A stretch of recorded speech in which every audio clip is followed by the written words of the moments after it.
My name is Christy O'Hara, and I'm a professor of landscape architecture at Cal Poly in San Luis Obispo, but I'm also a board member for the National Association for Olmsted Parks and am a chair of their research committee.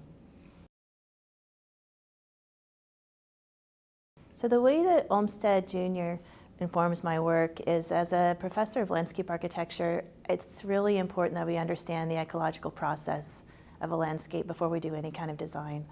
I think Olmsted's focus on that with his work of a lot of infrastructure analysis before beginning any kind of interventions is a really important model that we teach students, because we can't unwind a lot of design that's already been implemented.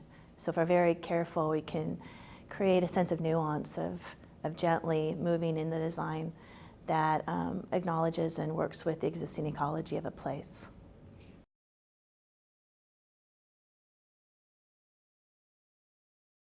When I think of the work that I do and the way that it conserves resources, I'm a preservationist.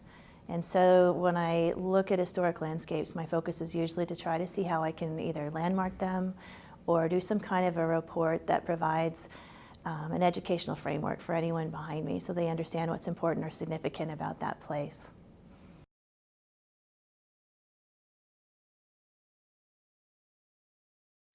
To me, some of the issues with preserving parks relate to not having enough money to maintain them. That parks become a place that's degraded or not beautiful anymore, and you see attendance going down in some of those places. Additionally, we have a lot of children that won't go outside. So including my own, even though they'll go outside if we go camping, they'll go outside if we have a designated activity, but they won't go outside for passive kinds of play. So I think finding a way that we can connect children to these natural environments and not have them be bored is one of the challenges of the next generation.